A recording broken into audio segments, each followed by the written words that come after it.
கர்த்தருக்கு ஸ்தோத்திரம். இந்த நாளிலும் மறுபடியும் உங்களை சந்திக்கும்படியாக தேவன் கொடுத்த இந்த நல்ல நேரத்திற்காக தேவனுக்கு நன்றி சொல்கிறோம். அன்பும் பரலோகத்தின் பிதாவே, சந்தோஷமான இந்த நாளுக்காக உமக்கு நாங்கள் நன்றி செலுத்துகிறோம்.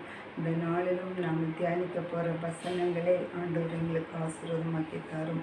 எல்லாரும் செயலை நன்றாக புரியவும் அதன்படி வாழ்க்கை செய்யவும் ஆண்டவர் உதவி தரும்படியாக ஜெபிக்கிறோம். ஆரம்ப கடைசிவரோடு உடைய பிரசன்னம் இந்த இடத்திலே இருந்து நன்றாக உங்களுடைய வசனத்தை சொல்வதற்கு தேவ ஆவியானவர் வழிநடத்தும்படியாக ஜெபிக்கிறோம். எல்லாவற்றையும் திருக்கரத்திலே தருகிறோம். ஆசீர்வதிங்க இயேசுவின் நாமத்தில் பிதாவே, ஆமென்.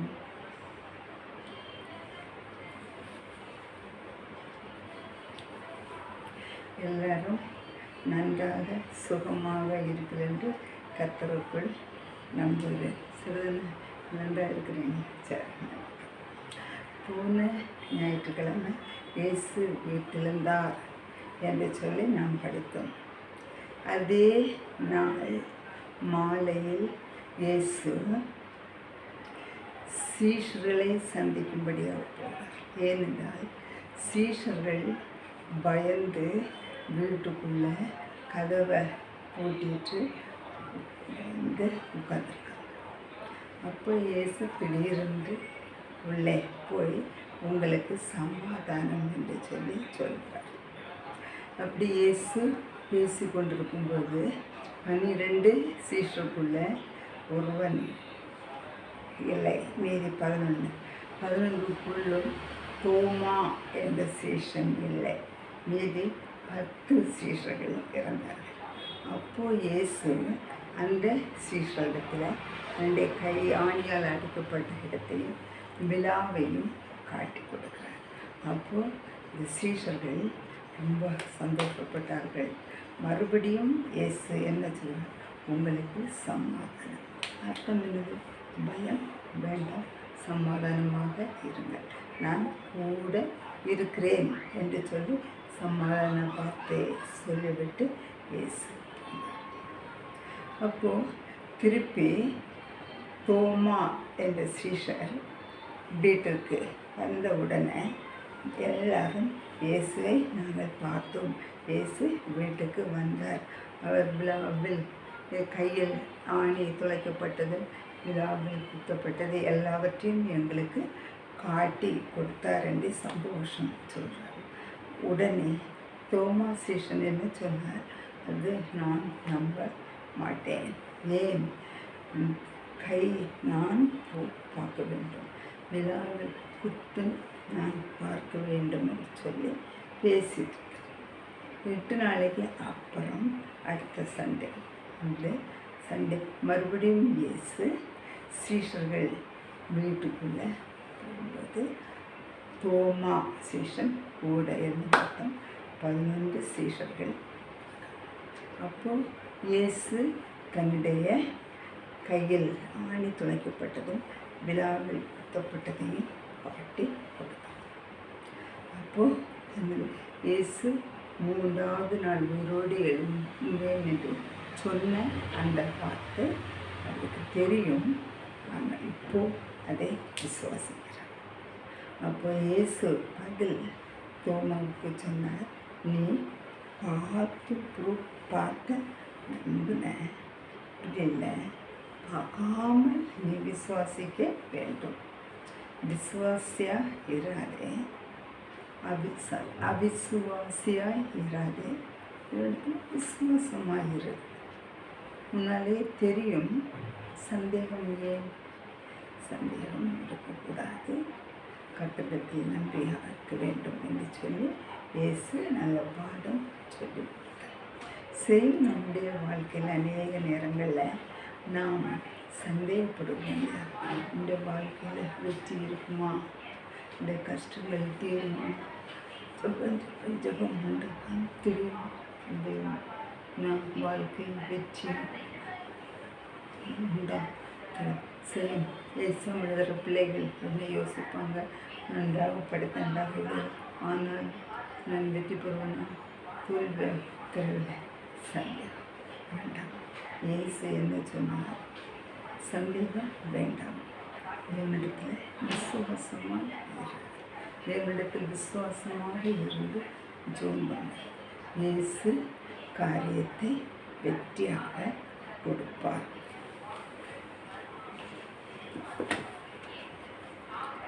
இல்லை, இயேசு சீஷர்களுக்கு சொல்லிக் கொடுத்த காரியங்கள் என்ன என்பதை எழுதி வைத்திருக்கு.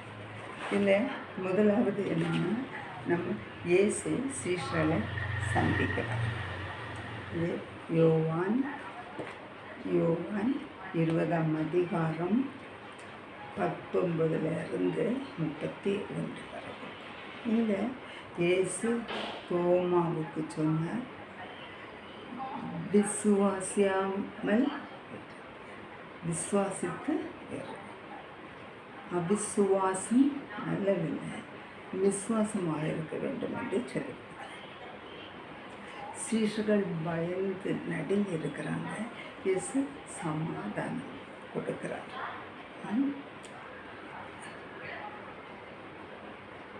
இயேசு தோமாவின் சந்தேகத்தை தீர்த்து நல்ல ஒரு விசுவாசமான தைரியமான வாழ்க்கையை கொடுக்கிறதாக நம்ம பார்க்கிறோம்.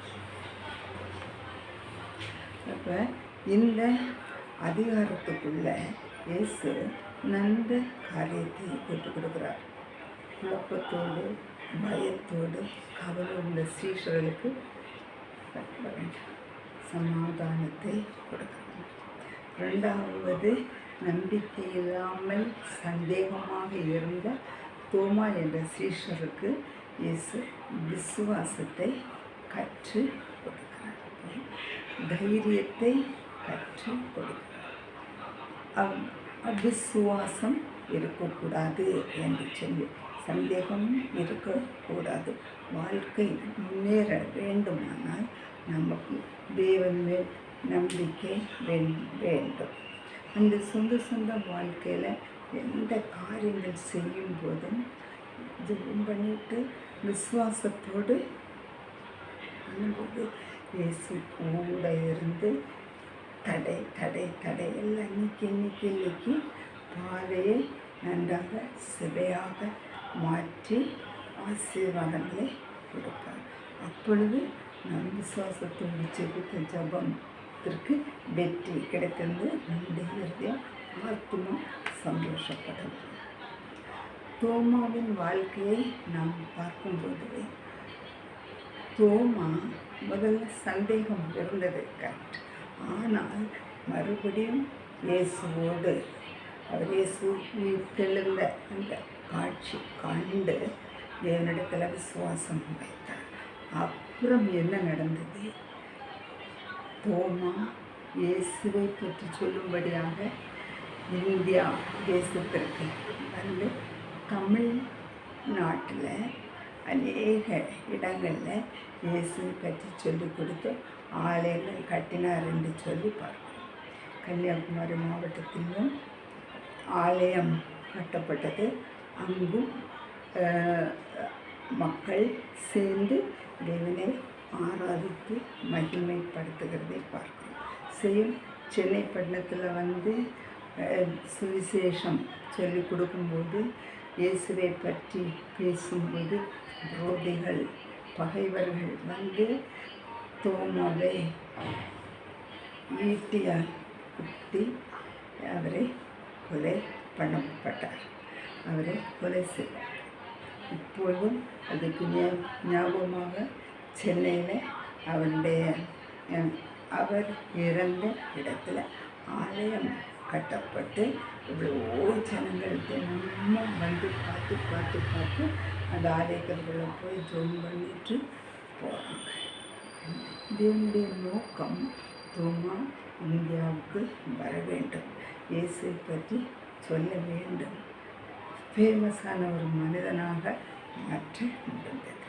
சேம் நம்முடைய வாழ்க்கையில் நாம் யோசிப்போம், நான் யூஸ் இல்லை, நான் வேஸ்ட், நான் நல்லா இல்லை, படிப்பு இல்லை, வேலை இல்லை, பணம் வசதி இல்லை இல்லை.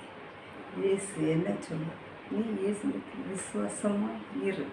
இயேசு உன்னுடைய வாழ்க்கை பொறுப்பெடுப்பார். இயேசு சொந்த வாழ்க்கை ஆசீர்வாதமாக்கி உயர்த்துவார். அநேக ஜனங்கள் பார்த்து ஃபேமஸாக ஆச்சரியப்படுவதை நாம் சொந்த கண்ணால் பார்க்க முடியும். நாம் சென்ற விசுவாசம் முக்கியம். பயப்படாமல் தைரியமாக நின்று இயேசுக்காக சுவிசேஷம் வேலை செய்யும்படியாக தோமா தன்னுடைய வாழ்க்கை முற்றிலும் ஆண்டவர் கூப்பிடுகிறார். செய்யும் நம்முடைய வாழ்க்கையும் இயேசுக்கு முற்றிலும் கூப்பிடுகிறார். கொஞ்சம் விருப்பத்தோடு நல்ல கொஞ்சம் கசப்போடு அப்படி முழு இருதயத்தை கழுத்தில் விட்டுது. அவர் பொறுப்படுத்தி வழி நடத்தும் போது எல்லாம் நன்றாக சந்தோஷமாக ஆசீர்வாதமாக இருக்கும். கர்த்தர் உங்களோடும் கூட இருந்து ஆசீர்வதிப்பாராக. ஆமென். அன்பின் பரலோகத்தின் பிதாவே, இந்த வார்த்தைகளுக்காக உமக்கு நன்றி சொல்கிறோம். நாங்கள் தேவ வசனத்தின்படி சீஷர்கள் மத்தியிலே வந்து நின்று சமாதானத்தை சொல்லி அவர்களுக்கு விசுவாச வாழ்க்கையை உயிர்ப்பித்து கொடுத்தீர். உமக்கு நாங்கள் நன்றி செலுத்துகிறோம். அதே போன்று ஒவ்வொருடைய வாழ்க்கை நாங்கள் விசுவாசத்தோடு வாழ வேண்டும். பயமில்லாமல் தேவ சமாதானத்தை பெற்று தேவனோடு வாழ்வதற்கு கர்த்தர் உதவி தரும்படியாக ஜெபிக்கிறோம். ஒவ்வொருவரும் கவலையோடு, கண்ணீரோடு, வியாதியோடு, சோர்வோடு, பலவிதமான தேவைக்காக காத்திருக்கிற எல்லா பிள்ளைகளுக்கும் ஆண்டவர் ஆசீர்வாதத்தை கொடுங்க, சமாதானத்தை கொடுங்க, சந்தோஷத்தை கொடுங்க. விசுவாசத்திலே நிலைத்து நிற்க உதவி கொடுங்க. இயேசுவின் நாமத்தில் பிதாவே, ஆமென். கர்த்தர் உங்கள் ஒவ்வொருவரையும் ஆசீர்வதிப்பாராக.